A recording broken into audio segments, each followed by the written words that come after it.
আসসালামু আলাইকুম প্রিয় খামারি ভাইরা, দেশ এবং প্রবাস থেকে যারা আমার ভিডিওটি দেখছেন সবাইকে আমার ভালোবাসা এবং শুভেচ্ছা। উত্তরবঙ্গে প্রচন্ড শীত নেমে গিয়েছে, মানে আমাদের এখানে পুরো ফুল শীত পড়ে গিয়েছে। যারা দক্ষিণবঙ্গে আছেন অথবা ঢাকা চট্টগ্রামে আছেন, আপনারাও আস্তে আস্তে এর প্রাদুর্ভাবটা টের পাবেন। যদিও বা সারা বাংলাদেশে এই শীতটা মোটামুটি চলে আসছে। তো যে বিষয়ে কথা বলার জন্য আসা সেটা হলো, এই শীতকালে আমরা অনেকে দ্বিধাদ্বন্দ্বে থাকি যে শীতকালে গরু মোটা তাজাকরণ থেকে শুরু করে গরু পালন নিয়ে অনেক ধরনের আমাদের কিছু কোশ্চেন থাকে। যেমন যে শীতকালে ভাই গরু মোটা তাজা হবে কিনা, এক। তারপর ভাই শীতকালে গরুর খাবারের পরিবর্তন হবে কিনা, কিভাবে পালন করব, কিভাবে ম্যানেজমেন্ট করবো, এই বিষয়গুলো নিয়ে তো এটা নিয়ে আজকে কথা বলবো। তো প্রথমেই বলি যে শীতকালে গরু মোটা তাজা হয় কিনা। অবশ্যই হয়।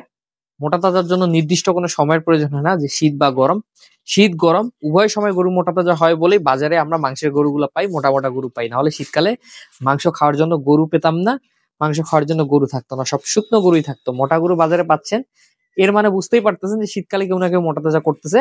বাট সবাই হয়তো বা মোটা তাজা করতে পারে না, কারণ আমাদের গ্রাম বাংলায় একটা কথা প্রচলিত আছে, সেটা হলো শীতে গরু মোটা তাজা হয় না। তো গ্রামের মানুষ যারা, তারা শীতে গরু মোটা তাজা করতে পারেন না, এই জন্য এই ধারণাটা পোষণ করেন।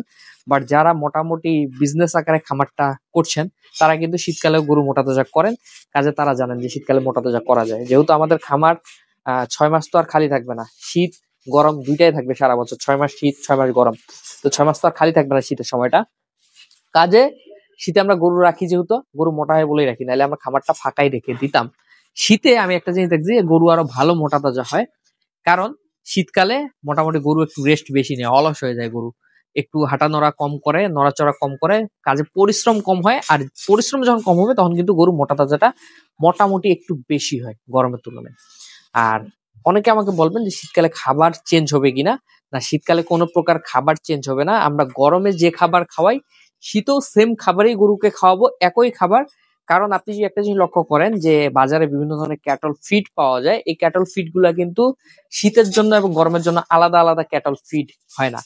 গরমেও যে ক্যাটল ফিডটা থাকে, শীতেও কিন্তু সেম ক্যাটল ফিডেই থাকে। কাজে আমরা একটা কথা বলতেই পারি যে গরম এবং শীতের জন্য একই খাবার হবে। তারপর আপনারা চাইলে শীতের সময় গরুকে এক্সট্রা করে অথবা খাবারে কোনো একটা জিনিস একটু কম দিয়ে একটু সরিষার খৈল খাওয়াতে পারেন। সরিষার খৈল খাওয়ালে শরীর একটু গরম থাকে। এখন আসি পরিচর্যার ব্যাপারটা, শীতে আমরা কি কি এক্সট্রা কাজ করব। প্রথমেই আমি যদি বলি যে আমার পুরো খামারে কিন্তু আমি ত্রিপাল দিয়ে দিয়েছি। ত্রিপাল এগুলা দেওয়ার কারণ হলো যে আপনারা দেখতে পাচ্ছেন যে আমার খামারটা কিন্তু চারো সাইড দিয়ে ফাঁকা। এখন এটার কিন্তু সব দিক থেকে বাতাস প্রবেশ করে, এই বাতাসটা যাতে রাতে প্রবেশ না করতে পারে, যেহেতু ঠান্ডাটা রাতে বেশি পড়ে, বাতাসের কারণে এই বাতাসটা যাতে খামারের ভিতর পর্যন্ত প্রবেশ না করতে পারে, এই জন্য কিন্তু চারপাশে ত্রিপালটা দেওয়া। এখন এই ত্রিপাল দিলে যখন বাতাসটা প্রবেশ করবে না, ঘরটা আমার মোটামুটি গরম থাকে। আর ঘর গরম থাকলে কিন্তু আমার গরু গরম থাকবে। আর গরু গরম থাকলে কিন্তু আমার গরুগুলা খুব স্বাচ্ছন্দ্যে থাকতে পারবে, মানে তাদের যাতে একটু শান্তি পায়, তাদের আরামটা আগে নিশ্চিত করব আমরা। তো এই আরাম নিশ্চিত করার জন্য কি কি করতে পারি, চারপাশে খামারে আমরা ত্রিপাল দিব যাতে বাতাস না ঢুকে। পাশাপাশি এই শীতে আপনারা নিচে ম্যাট দিতে পারেন।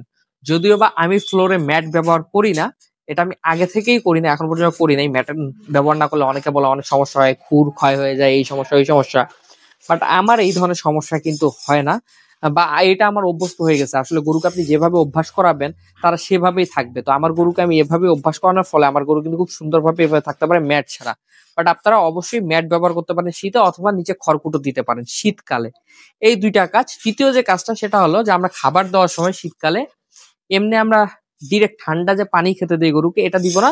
আমরা আমাদের যে নলকূপ থাকে, টিউবওয়েল যেটাকে বলে, অথবা পাম্প হোক যেটাই হোক, সরাসরি পাম্পের পানি একেবারে গরম পানিটা, অথবা টিউবওয়েলের গরম পানিটা, মানে আগের ঠান্ডা পানিটা ফেলে দিয়ে গরম পানিটা ডিরেক্ট গরুকে দিতে পারি। এক্ষেত্রে আমাদের যেটা হবে, কষ্ট করে আমাদের পানি গরম করে গরুকে খাওয়াতে হবে না, সেই ঠান্ডা পানিটা আমরা খাওয়াতে পারবো। কারণ নলকূপ থেকে সাথে সাথে যে পানিটা পড়ে সেটা ঠান্ডা থাকলেও একটু চেপে ফেলে দিলে পরবর্তী কিন্তু এই শীতের সময় গরম পানি বের হয়।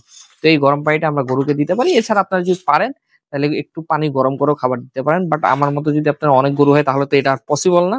সেক্ষেত্রে আপনারা ওই যে টিউবওয়েল বললাম, একটু চাপ দিয়ে অথবা পাম্পের প্রথমে একটু পানিটা ফেলে দিয়ে এই গরম পানিটার সাথে খাবারটা দিতে পারেন। এক্ষেত্রে যেটা হবে, আপনার পানিটা মোটামুটি গরম থাকবে, গরুর ঠান্ডা জনিত সমস্যাগুলো কিন্তু আর হবে না। এই গেল আমাদের তিনটা কাজ। কি করলাম, যে আমরা ত্রিপাল দিয়ে দিলাম যাতে বাতাস না প্রবেশ করে, নিচে আমরা ম্যাট বা খড় দিয়ে দিব যাতে নিচে ফ্লোরের ঠান্ডাটা না উঠে, এবং আমরা খাবারের সময় মোটামুটি একটু গরম পানি দেওয়ার চেষ্টা করব। এই তিনটা কাজ করব। পাশাপাশি আপনারা যারা ক্রস গরু পালন করেন এগুলার কিন্তু এত পরিচর্যা না করলেও চলে, কারণ এরা মোটামুটি ঠান্ডাটা নিতে পারে, ঠান্ডাটা এদের জন্য আরো ভালো ক্রস বা ফ্রিজিয়ান গরুগুলা। এই জন্য এই গরুগুলা কিন্তু এত পরিচর্যা লাগে না। এই গরুগুলা পালন করলে আপনারা শুধুমাত্র টিপালটা চারপাশে দিবেন, যেহেতু একটা ঠান্ডা হাওয়া রাতে আসে, এই ঠান্ডা হাওয়াটা যাতে না আসতে পারে, তাছাড়া কোনো কিছু তেমন করার প্রয়োজন হয় না, এমনি এগুলা সুন্দরভাবে থাকতে পারে। আর আরো একটা জিনিস না বললেই নয়, আপনারা অনেকে এই যে ত্রিপাল গুলা দিবেন এগুলা কিন্তু রাতে ফেলে রাখলেও সকালবেলা উঠিয়ে দিতে হবে, যাতে সকালে আলো বাতাসটা প্রবেশ করতে পারে, সকালে রোদটা প্রবেশ করতে পারে ঘরে। এই কাজটা অবশ্যই করবেন, সারাদিন ত্রিপাল আবার ফেলে রাখলে হবে না। আশা করি এই 3টা কাজ যদি করেন এই শীতে গরু সুস্থ থাকবে। আর পাশাপাশি যদি একটা ভালো দানাদার খাবার দেন, গরু মোটা তাজা হবে, কোনো ইফেক্ট পড়বে না এর উপর। ভিডিওটা ভালো লাগলে অবশ্যই আমার চ্যানেলটা সাবস্ক্রাইব করে রাখবেন, পাশাপাশি কিছু জানার থাকলে অবশ্যই প্রশ্ন করবেন। সবাই ভালো থাকবেন, সুস্থ থাকবেন। আসসালামু আলাইকুম।